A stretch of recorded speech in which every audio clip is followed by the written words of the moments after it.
Welcome back to the ABCs of ERP and Beyond, your central podcast for exploring the evolving world of enterprise resource planning. And in this special episode, to finish off the year, we're going to reflect on our remarkable journey of 2023, as well as casting our eyes forward with the exciting possibilities of ERP in 2024. And without further ado, I'm always joined by Mr. Nirav Shah. Hello, Peter. Hello to our listeners out there and viewers. It's been a special year, 2023. A lot of people have tuned in and watched the episode, and excited about how far we've come. We've learned a lot, learned a ton, and really grateful for the ability to put this content out there on ERP. Could seem like a dry subject, but I think we do a pretty good job of making it exciting. Because the more you can automate your business with the proper business tools, the more exciting business is at the end of the day, and the user experience kind of goes up. So it's been a lot that we've talked about this year, and really excited to close the year with this episode and look forward to 2024 and what that's going to bring. Right? We know it's going to bring higher interest rates. But let's see what it brings for the ERP market at the end of the day. I think there's a lot of opportunities for continued growth and explosion in this space. So it's been a lot of fun, and this episode specifically is going to be interesting because we're going to recap a lot of things that we did and talked about in 2023. Peter and I's personal favorite episodes that we did. We'll kind of go into some bloopers that you may or may not have caught on that happened during the year as you're listening to our podcasts, and what our wish list is. What's Santa going to bring for 2024 in the ERP market and the industry? Like, what do we expect to see more of, and continued development and improvements of for 2024? Let's kick straight into it. So let's start with favorite episodes. So 2023, we started this almost a year ago. First launched our first episode back in January, first week of January. We are 22 episodes in, if you count today. So of those 22, what sticks out for you as some of the highlights? We've shot a lot of content this year, and a few that kind of just stick out to me is our very first episode. That almost was like a brain dump of like 20 years of ERP implementation experience to kick off our podcast, which was really cool. And that was the top 5 do's and don'ts of ERP implementation. We got a lot of great traction on that. We got a lot of people viewing in and saw it, and hopefully we were able to help steer some implementations in the right direction as they were going through. But that, I think, was probably one of my favorite episodes, because that was just a culmination of so much experience, so many tough go lives, so many tough users, so many tough different situations in implementing ERP software. That one was a tough one to even put together, because there's so many stories that we could have told on that one, and we tried to just kind of pick out the top 5 that we thought were best practices in ERP implementation, top 5 do's and don'ts. So that to me was like my highlight episode of the year. It's like to kick off our podcast journey, and also kind of just throw a bunch of really good information out there right out of the gate. So I thought that was, for me personally, a special podcast from my side. Yeah, that was good. I remember when we first recorded that, we probably recorded it I think between Christmas and New Year. It was around about there, I think. Yeah. And I remember the first time I set it up, I was so conscious of a camera right in front of my face. Like, you think by now you're used to it on Teams and stuff like that. Ever since COVID, we've all stuck our webcams on for more meetings and stuff. But I remember the first time I set up, I was like, where do I look? It just felt really weird to stare down at a lens rather than looking at someone's face. Exactly. It was odd. It felt kind of fake at the time. It didn't feel like we could have a natural conversation. It's getting easier. It's still a little bit weird, but yeah, that's why that one stood out for me. Just the awkwardness. It really is. Like, when you start doing these things, you don't realize, like, you have a lot to say, but you're just staring at a camera, and Yeah. your reaction as your co-host is like, is he getting it? Is he following along? Or am I saying something that deep down he's like, why did I even say that? And then like, is the camera position right? I have a lot to change in my setup for next year. I want to get you know get a better background and do that type of stuff as we're shooting more podcasts. But yeah, I'm totally with you there. It was a transition from doing a Teams meeting with the customer and just going through business analysis or requirements or doing an ERP session training and doing that. I think that's super natural, like you mentioned, COVID, but it's the part about doing the podcast itself where you don't really have like a specific business process you're talking about, and you're trying to make it more appealing to the masses, right? That Hmm. definitely was different than what I'm generally used to, but I thought we did a pretty great job there, Peter. I think partly what plays into this is the fact it's just me and you right now speaking. Uh, Yeah, we're recording it right now, but you're yeah, still thinking that there's loads of people out there that's watching this right now, but they're not. It's like literally just me and you. You know, it's a bit weird. yeah, Like it's easier with just a Teams call because it's live and it is what it is. And if you slip up or say something yeah, wrong, it's fine. yeah, Whereas this yeah, is it's recorded, you know, yeah, which makes exactly. me think of the bloopers. But we'll get to the bloopers later on. Yeah, But exactly. Yeah, no, I think another episode that I really liked. I think this is the one that I think you like. We both agreed on it. So I'll let you go ahead and talk about this one. oh yeah, so I stuck this one down: Business Central integrations in Microsoft Office. Yeah. So that was like episode 18, I think, 17, 18, Okay. something like Okay. that. I really like that one because, I love tech, I love business processes, I love the software that drives business, all those kind of fun things. So there's a whole host of business applications. Like you could easily get overwhelmed and you could easily end up with seeing all these shiny new things and none of them are connected together. So it's really, really nice to see. Granted, it's within the Microsoft ecosystem, but it's just really nice to see an ERP working seamlessly integrated into Outlook, into Teams, everywhere that you would touch in your day to day. I love seeing different pieces of software working together. Yeah, yeah, and I think right when I got started in the industry, 2004, and started consulting, there was no concept of let's take this ERP data and naturally integrate it or export it or import it, whatever it was. It was more like we know we need to do something else in Excel, so we need to develop a custom process around it to bring the data out. Right? It was like almost just starting, and like because Excel was taking off, and it was just like that whole collaboration was just starting, wasn't really there. So there's a lot of customizations around that. But I think ERP vendors and publishers have rightfully understood that to properly support users, there's only so much they're going to do in the ERP system. There's going to have to be an element of other softwares that they use day to day. We need to integrate that to make that collaboration, that experience a lot more seamless. So it was really nice to see that Microsoft made this huge investment in integrating their Office products into ERP, which I think is natural, right? Just natural migration for them because Microsoft holds the keys to the kingdom when it comes to Office products as it is, and now they've kind of put it, directly into out of the box solutions in their ERP as well, which is nice. And but other publishers are also doing that. They are integrating into Office and seeing the value there because it just makes the productivity go up, just right out of the gate.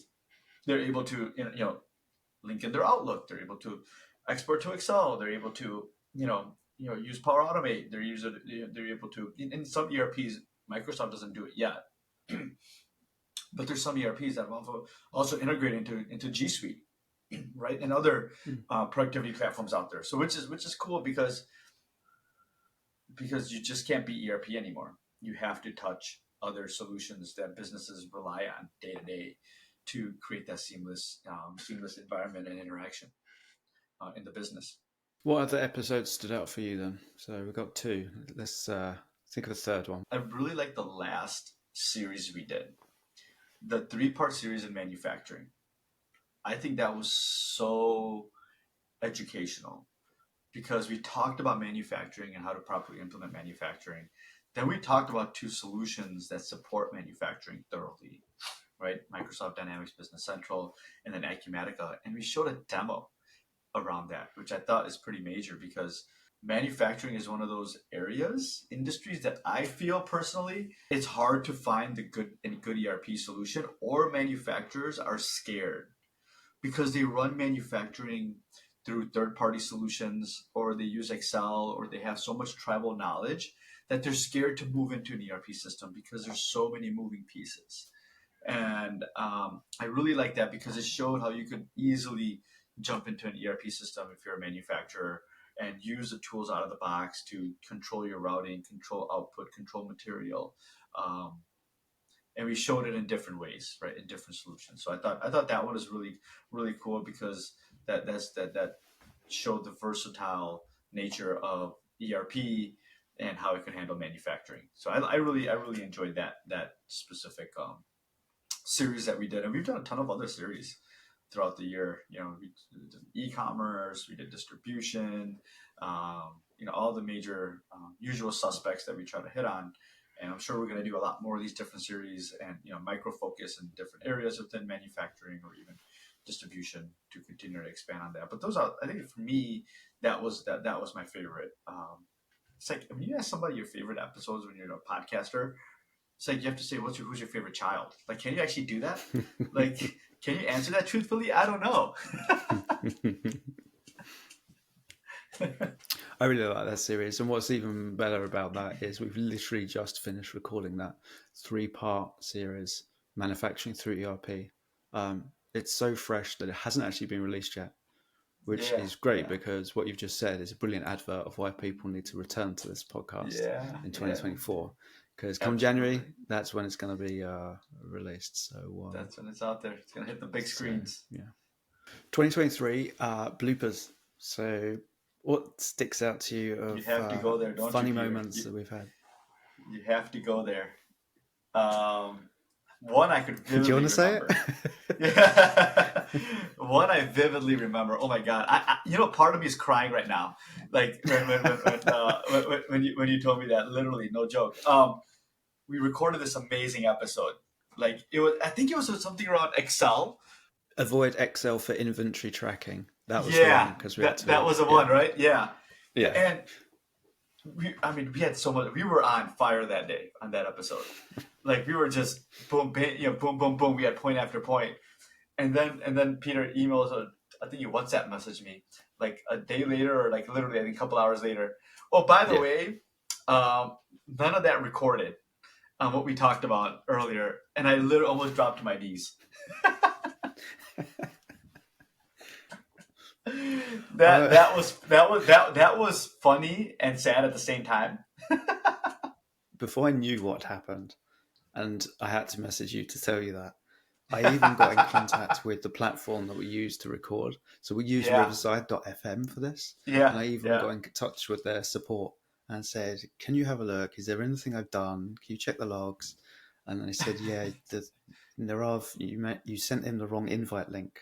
That was hilarious. But we did end up coming back. Did we come back and record the next day or something like that? We recorded pretty quickly, right? We said, all right, let's get back on and let's record that. But yeah, that to me stood out this year. That was a funny one. The next one I got written down. I think he's featured on episodes before. If you watch on YouTube, you would have seen him at some point. But we recently recorded a video.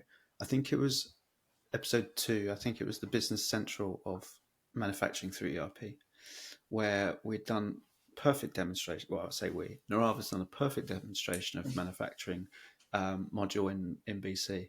And we got to the closing part.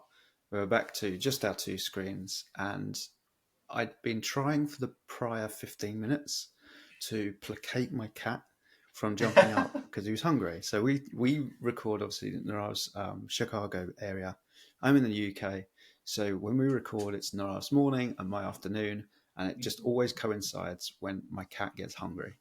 And I was trying to keep him down, but instead he jumped straight up on here, meowing away, clawing at my shoulder, dribbling everywhere. So if you just wait it, I just needed like 3 more minutes to Yeah, finish the recording.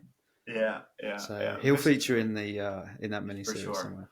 Yeah. He when Morgan makes an appearance, I think it kind of just lightens up the mood because we talk about so much like kind of heavy, dry content. I would say, um, and it's really cool to see Morgan come around. Sometimes I see him in the background, just having a nice little nap there. Yeah, But he's yeah, never no, not there. yeah, that's pretty cool when Morgan comes on. Obviously, I've got my desk in front of me, so sometimes he walks in front and you just see a tail. It goes like that across the camera, which is always fun. He's wiping the lens, Peter. He's wiping the lens out. Yeah, yeah. How old is Morgan, by the way? We haven't done a formal introduction. We haven't. And of Yeah. all times, he's actually not here right now. Oh my So gosh. Morgan's now 13. Wow. 13, so he's in his old age now. Yeah. Um, we I've had him since he was 6, 7 weeks old. We did have two. Wow. His Okay. brother, we lost his brother a few years ago. Oh. Okay. Morgan and Spice, named after my favourite rum. Um, so, Good to know. yeah, that's where his name comes from. Some people think, oh, maybe Morgan Freeman, or Yeah, things like yeah, that. yeah, But no, it yeah. comes from Morgan Spice rum. So, I was wondering what's in that glass usually that you have, um, doing the podcast. he'll continue to be a feature. That's cool. That's really cool. Yeah, there's one that I did early on. I don't know if you guys, you probably know Jim Carrey. He's an actor in the States. He's kind of made these movies like Ace Ventura and The Mask and stuff like that. I did a lot of his like kind of, I guess, reenactments when I was in high school, and I did this one thing. I don't even know why I did it. It was something about like, what if we had Nirav talking in reverse, and then I just did a bunch of jibbery jab like as I was talking in reverse, and you ended up recording it. I was like, oh my Yep. god, yeah, and I think you're going to be putting it out there at some point. But I thought that was Yeah, pretty I'm funny. probably going to play it Uh, right now. all right, here we go. All right.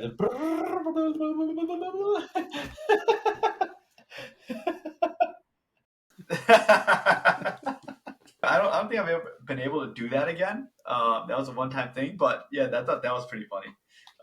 Doing that little blooper at that time.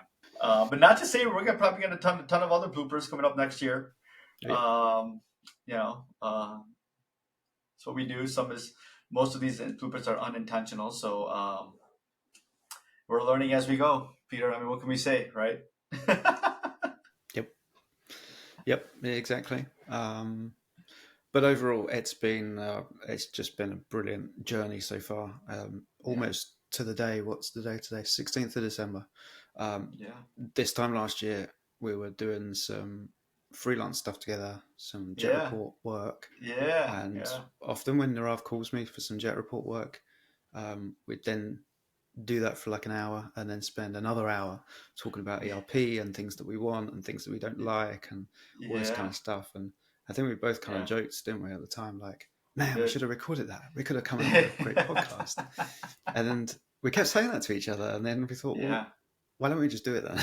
let's just do it. Yeah, So, let's just do it. Exactly. Um, and here we are. I mean, 22 episodes later, and we still have a ton to still release that we talked about, and the industry is just constantly changing. Um, and this has been so much fun. I look forward to our recordings and putting good content out there for people. And we might not have all the answers, but we're definitely going to be working hard for to get relevant, accurate, and common sense type of advice and recommendations when it comes to ERP out there to people, too, so they have the best value and ROI on their investments, right? So yeah, and that's it. And I really liked being able to have a down to earth conversation without it having to be like formal or yeah, totally structured. Like if yeah. people saw how we planned these episodes, uh, like we plan it. We're quite flexible with our planning, shall I say?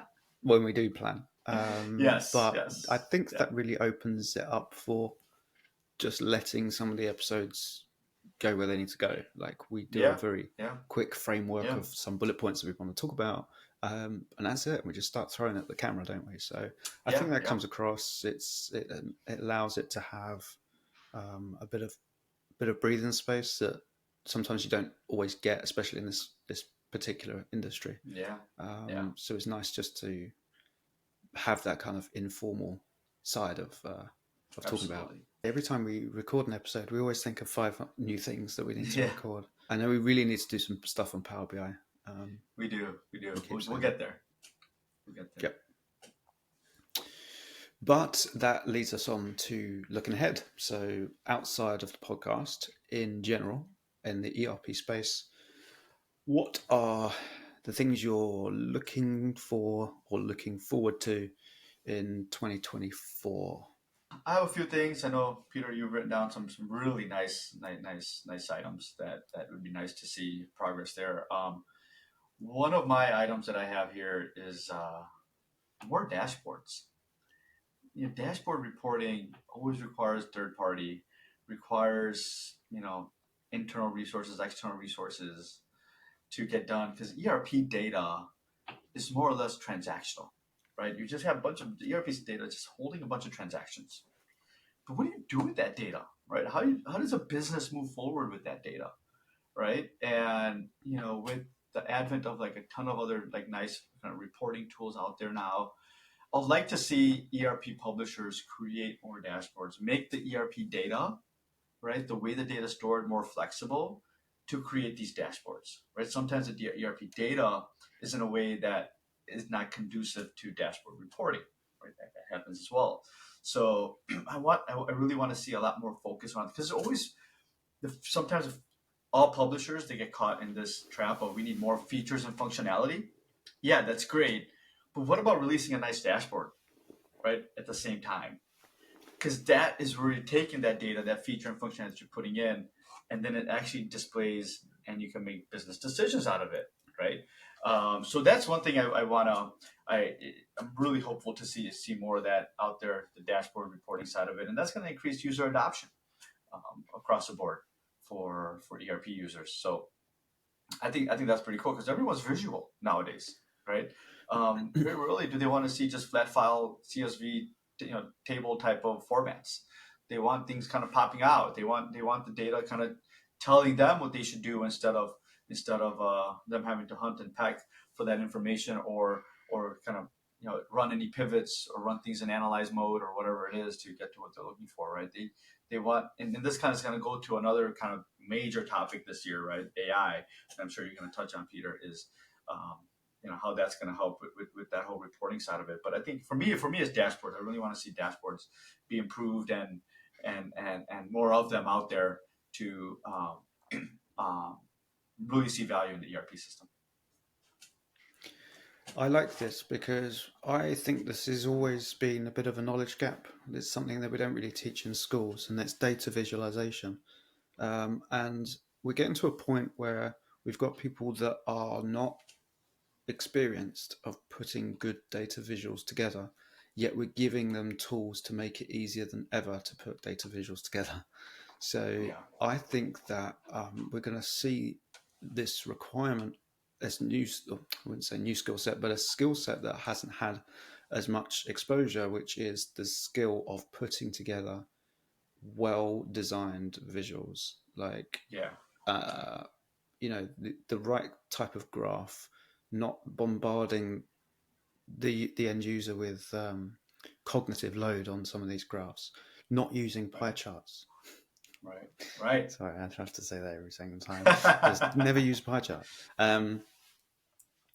But it's too easy. It's too easy to be able to put visuals together in Excel, and I think people need to learn how to do it. We don't teach this in school. We teach maths, we teach English, and all this. We should teach how to present data, Yeah, how to present yeah, insights and stuff, and we absolutely. we tend to leave that alone. So Yep. um, I hope that seeing more usable dashboards in ERP will start to get people um, thinking about how to clearly articulate insights they found, like being able to select the right color of a bar chart, Yeah. realizing that you don't need to have the axis labels all over the place and data labels and funky different colors and all this kind of stuff. So I hope to see that. I hope to see that.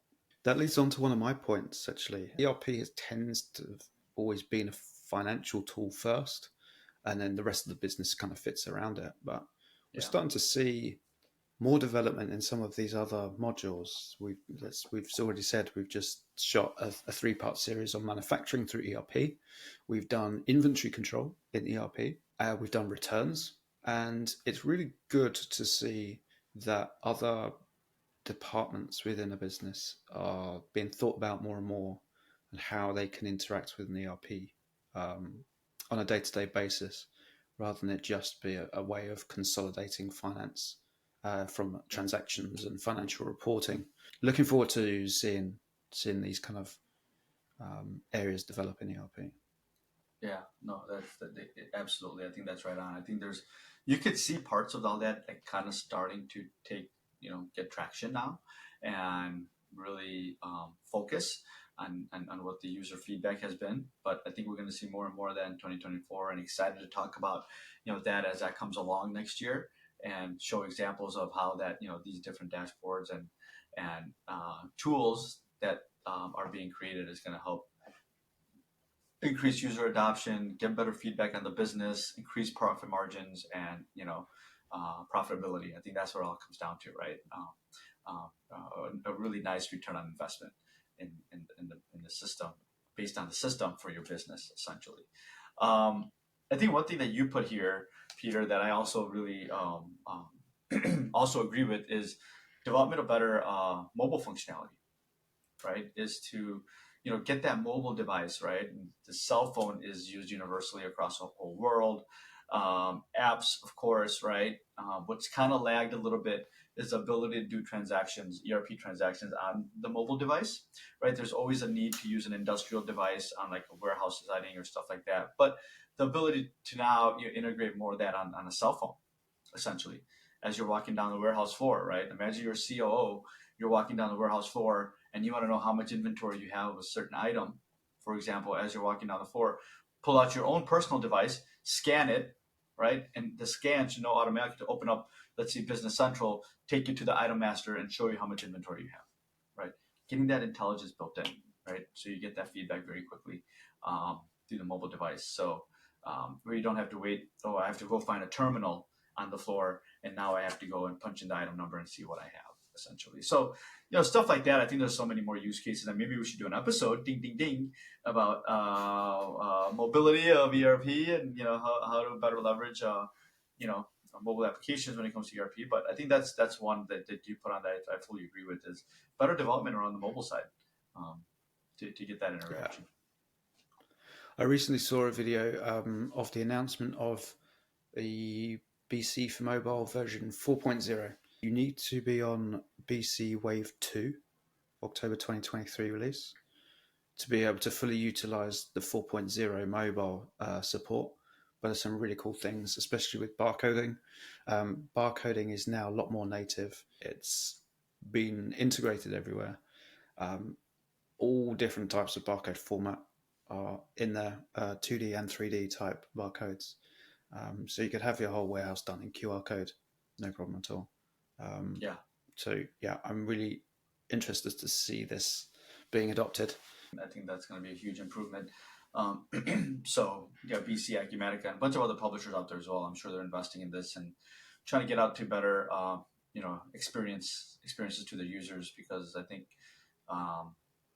if you're not doing it, I don't think you're going to be a relevant player in the marketplace if you're an ERP publisher.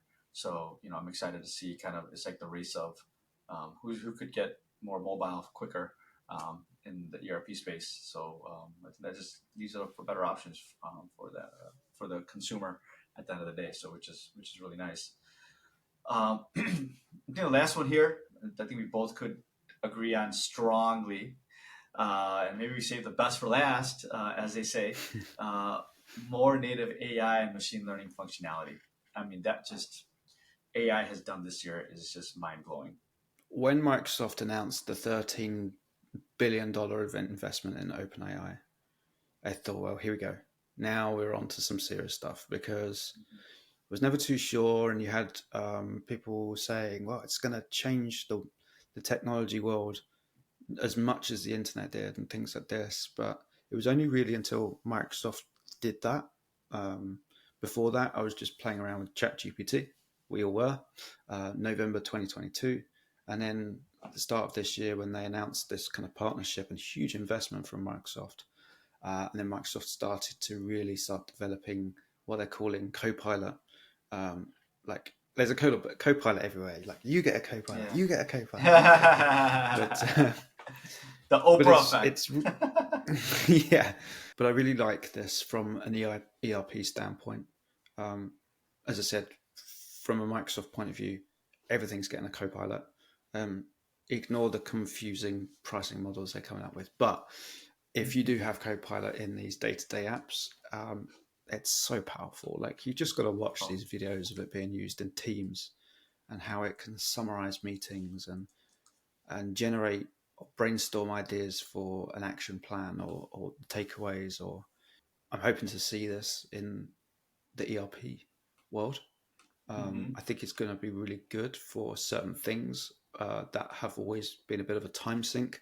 yeah, and I think we can't put a blind eye out on the fact that obviously data protection is important with AI, right? And that's improving because the last thing you want is where your data model is being exposed out there on ChatGTP or anything like that, right? And I do know, like for example, Microsoft with the Copilot, they have 100% security that that model that's for your data is not being exposed anywhere else. No one else could see that data, right? And use that as part of their AI or whatnot. So it's all kind of it's your model, so it's going to continue to learn about your business and enhance your business at the end of the day. But yeah, that's obviously a concern from a data perspective. But you know, if used correctly, right, especially like, you're going behind Microsoft and Microsoft, making this huge investment, as you mentioned, Peter, in OpenAI, right, they're going to do it right. And they're going to do it with the proper intentions um, to ensure the privacy of that data. So, what are other publishers going to do as they start rolling out AI, right? What are the important questions to ask as a consumer? That how's your data protected when there's AI integrated into the ERP is going to be an important probably topic there and things to ask about. But yeah, I think AI is going to just it's already come out to the scene. It's already exploded into the scene and just going to get bigger and bigger. But it's we want to make sure that as it gets bigger, it's getting bigger, smarter and safer. Um, AI is here to stay. It's not going anywhere. But if used correctly, I think there's just so much potential and growth there with the way that it could help you run your business and predict things with such as stockouts, forecast sales, be able to start recommending better customer service. Procedures, maybe you should call this customer every 14 days or call this customer 5 days after you send an invoice because they usually don't pay on time or whatever it is, right? You're going to get that feedback to ensure that that you don't have blind spots in your business, right? You're going to use it as a corrective action tool, and that's one way I think that it's going to be super helpful, especially within the ERP because there's so much transactional data. But I think the possibilities are limitless. This is a new area of AI. We've always had AI to a certain degree with helper chatbots on websites and things like this, but now we're getting into generative AI. It's a completely different way of thinking about artificial intelligence. Old AI was more really machine learning, whereas the Yeah. generative world is around about being able to have these models absorb different data formats, whether it be a hmm CSV file, whether it be language input, so our LLMs for that side of things, but also hmm things like photos, audio, um, any transactions in any type of uh, uh, you know database structure, or even NoSQL where there just isn't a structure, unstructured data. The generative AI space is able to absorb all of that and be able to link ideas together. That's really going to be cool to see how um, powerful this could be, especially when you can give it different data formats that we've never been able to give AI before. Think of maybe your quality department being able to take a photo of a defect of a a material or a defect of a finished good, and have the AI suggest potential causes to that. That is just a whole new thing that we've never seen before, Yep. Yep. which I'm really excited to see. And going back to your Yeah. point about the data governance side of things, I went recently to the Microsoft Ignite event here in London, and that was a big talking point. People naturally will be worried about giving this giving the robots all of the information of their business. But Microsoft were right with what they've said. They've spent billions and billions of dollars investing in training models. The model is trained. Like ChatGPT version 4, the model is trained. And it was very expensive to train that. Like you look at the stocks of share price of Nvidia, who are supplying all these graphics cards to crunch this kind of data Oh yeah. Mm-hmm. and train AI. It's really expensive. Why would Microsoft really want to train the model further on some business's random data? There's no point in it because the model's been trained, Exactly. which means that your data is just going to be your data. Like it's not going to be Right. sent to the model for any training purposes. It's going to Right. use what it's learned from the model and apply that same logic to your data. Mm-hmm. So Mm-hmm. nothing ever leaves you. But of course, there's going to be these concerns around data, especially when we think about more ERP going to the cloud. Um, you got to think about, is my data actually that secure? Is it now going to get hacked? Right. Um, is it truly encrypted, etc., etc.? So I think the concern will always be there, but I think it's just going to be like the internet. It's a tool. Some people are going to use it for malicious purposes. The vast majority of people will be using it to benefit their Yeah. businesses. Yeah.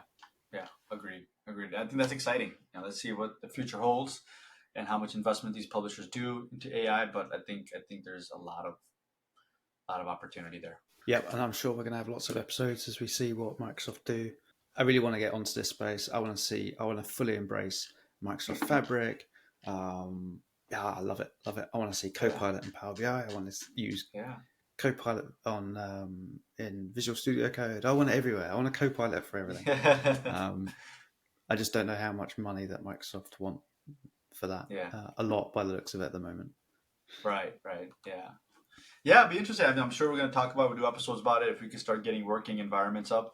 Love to show a demo of that. Right? Maybe we'll get some people on that know these a few topics better than us. But yeah, I think those are great points. Good. Well, thank you, Nirav. It's been a fantastic year, like year one of the ABCs of ERP and beyond. RP and beyond. Yeah. Um, we've spoken before, so many podcasts pop up. 2 episodes later, they're done. Um, but here we are, a year on, loving it more than ever, and Yeah. just pumping out these ideas, being able to share it with people. I'm learning a ton from you as well, and it's really good to be able to do something that's away from work Yeah. and something that we're both kind of passionate about. Yeah. Yeah. No, I look forward to this every week. My highlight of the week, to be honest, be able to talk about this, and I think we're going to get better.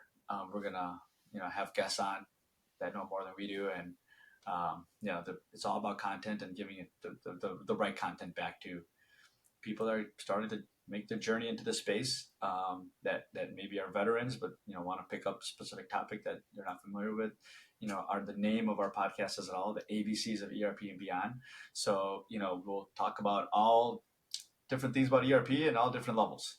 So something as basic as what a relational database is, all the way to maybe what the top 5 do's and don'ts of an EDI process integrating into an ERP system, right? So there's a lot of variations and iterations there, but we'll try to capture as best we can, and love to hear your feedback. The users out there, on what we should kind of talk about, what you're most interested in. So we could address those topics as well. But this has been a fantastic year, Peter. Couldn't have done this without you, my friend, and looking forward to 2024.